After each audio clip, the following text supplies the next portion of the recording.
Hello, hello mga ka-ride. Kaunting gala tayo ngayong hapon.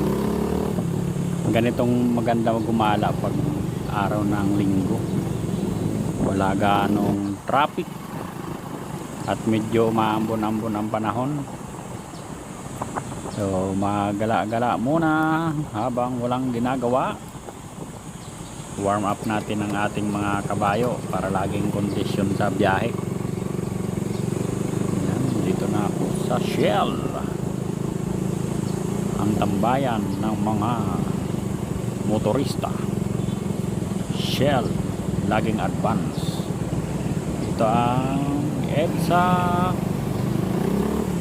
Ang sitwasyon natin ngayong sa EDSA, medyo mabilis ang daloy ng mga sasakyan, kaya ingat-ingat sa ating pagmamaneho. Yan.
Pellegrin Marine Class.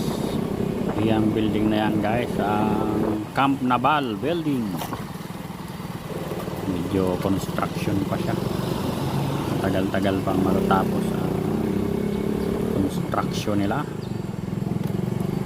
Mga Petron dyan, magpagas na kayo. Petron gasoline.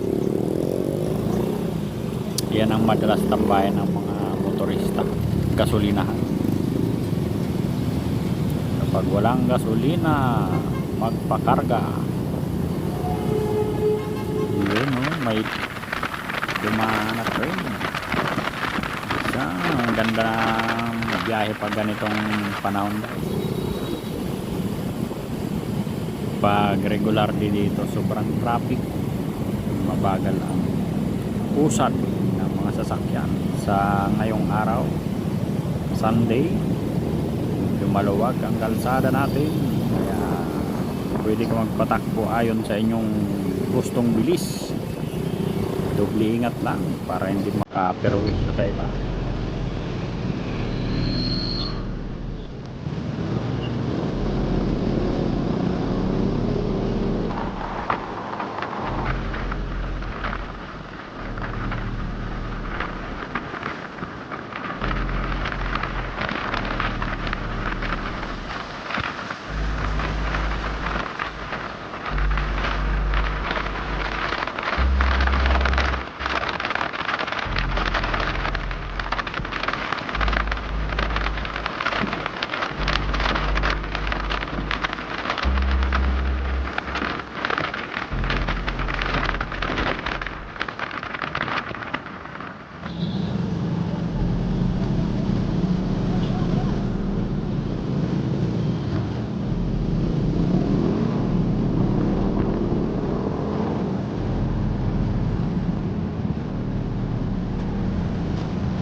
So dito na ako guys. Okay, ako hagdanan na naanggan. Ito. Ganito pala dito. At may namangha ko sa laki ng aking nakita. Ang laki pala ng electric fan dito sa electric fan. Electric fan. Ayun oh.